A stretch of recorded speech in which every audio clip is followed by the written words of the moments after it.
Jesse Iwuji was already a hero before he drove onto California's Interstate 5 last Sunday.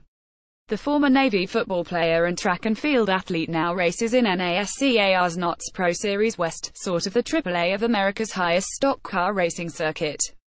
After a 15th-place finish in the Carneros 200 at Sonoma Raceway in Sonoma, Calof, on Saturday, June 23, then stuck around to watch the Toyota Save Mart 300 the following day. While nearing the finish line of his 6-hour drive home, Iwuji noticed a family of 4 standing near a stranded minivan on the shoulder of Interstate 5. Leaning on his naval training, Iwuji first tried to move the vehicle out of harm's way and then, when the car could not be moved, pulled the family to safety.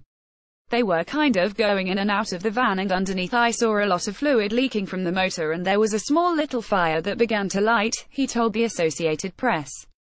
Me, just from my background, military and also racing, we all know that flammable fluids can ignite pretty quick and start a huge fire pretty quick, so just instinctively, I just stopped on the side of the road and I ran over to them. After helping the stranded family, Iwuji then posted a video to Twitter of the wreckage. Safety, safety, safety, guys and girls. I saw a small little fire underneath this family of 4's van and I knew right then it was about to be bad news. I'm glad I stopped and got them away because they were still worried about getting stuff out the car.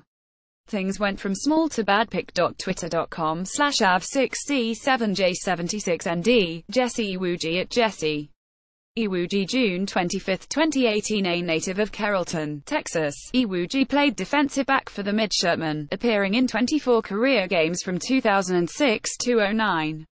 All I was doing was just being a decent person, Iwuji said. For me, it just comes from my background.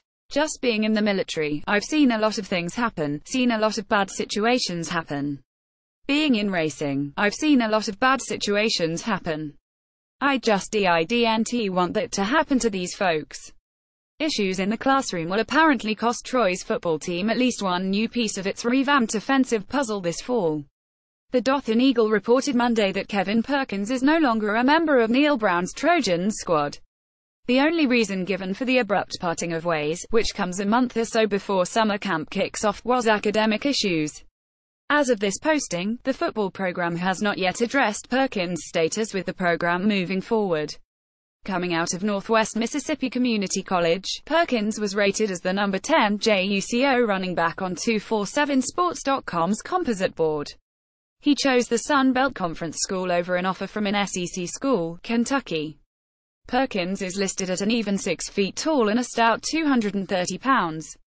Nothing has actually happened in college football since Tua Tagovailoa's 41-yard rainbow landed in Devonta Smith's hands to win Alabama the 2017 national title, but that hasn't stopped fans from laying bets on the 2018 Heisman winner. According to the updated odds released Monday by LV Superbook, Stanford running back Bryce Love is still the favorite, trailed by Wisconsin's Jonathan Taylor, same as the initial 2018 odds and the most recent update. Love opened at 7-1, moved to 5-1 last month and sits at 6-1 today. Taylor started at 8-1, increased to 7-1 last month and is now back at where he started, 8-1. But those runners have been joined by the man who ended the 2017, Tagovailoa. After starting in 4th place 10-1 and remaining there in June, Tagovailoa is now level with Taylor at 8-1. Tagovailoa's ascent has come at the expense of Arizona quarterback Khalil Tate, who started in 3rd place at 9-1 and is now among a gaggle of 4th place contenders at 15-1.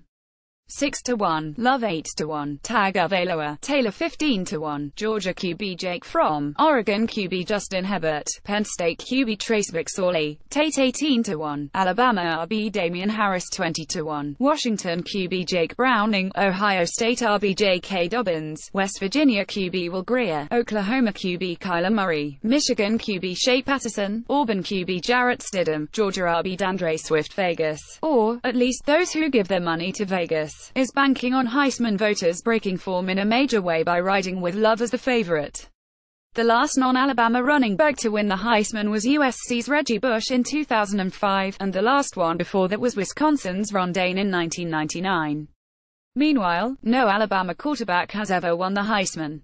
Love is the nation's leading returning rusher, carrying 263 times for 2,118 yards, 8.05 a pop, the most for any player with at least 200 carries and 19 touchdowns.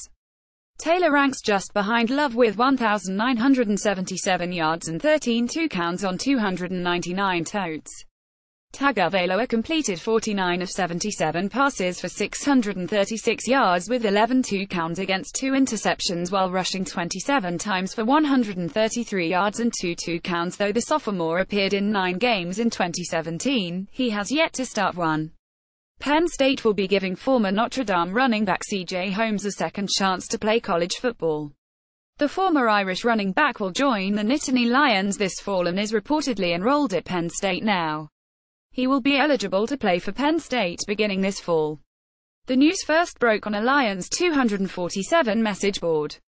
Holmes will be walking on with Penn State after being dismissed by Notre Dame last December. Holmes was given the boot from South Bend following a shoplifting arrest at a Macy's department store. As noted by One Foot Down, Holmes has a sister at Penn State who will be running track for the school. Holmes appeared in 8 games as a freshman for Notre Dame last, in which he carried the football 8 times for 32 yards. Although Penn State is looking to replace Saquon Barkley, the running back situation is likely to be handled primarily by Miles Sanders, which means Holmes is most likely going to provide some depth early on at the position before he gets any chance to contribute in a meaningful way. Holmes is not without potential, however. The former 4-star recruit, according to Rivals, was the 5th best running back in the class of 2017 and he was the 2nd-ranked player in Connecticut. If he manages to stay out of trouble and embraces this opportunity extended to him by James Franklin and Penn State, the Nittany Lions may have picked up a nice player that could eventually play a role in the offense. Follow at Kevin Onk FB. The Big Ten is looking to gain support for the first uniform injury report system in college football. A proposal from Big Ten athletic directors was submitted to the NCAA's Football Oversight Committee last month seeking to implement a standard injury report system that is similar to the injury reporting system in place with the NFL, according to Dennis Dodd of CBS Sports. The driving force behind such desire for a standard injury reporting process appears to be influenced by the Supreme Court's recent decision to allow for the legalization of sports gambling on a state-by-state basis. With more and more states jumping into allowing for legalized sports gambling, including some states within the Big Ten footprint, the Big Ten is looking to find a way to provide more transparency in order to protect the integrity of the game.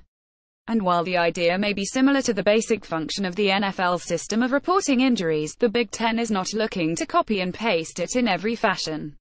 We don't know if we want to report as many days as the NFL, Ohio State AD Gene Smith said in Dodd's report. But, clearly on Mondays if somebody is injured from Saturday and you know they're not going to play the following Saturday because they broke the leg, why not just say that the NFL's injury reports are updated on a daily basis by each NFL franchise, and the injury information is made available right on the team's websites.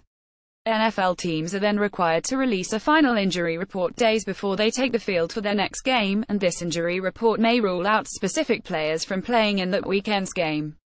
The NFL may be transparent with most of the injuries for the sake of good sportsmanship, but the information is a valuable tool for those wishing to place some money on the games in football pools and various bets on the results and the spreads of games.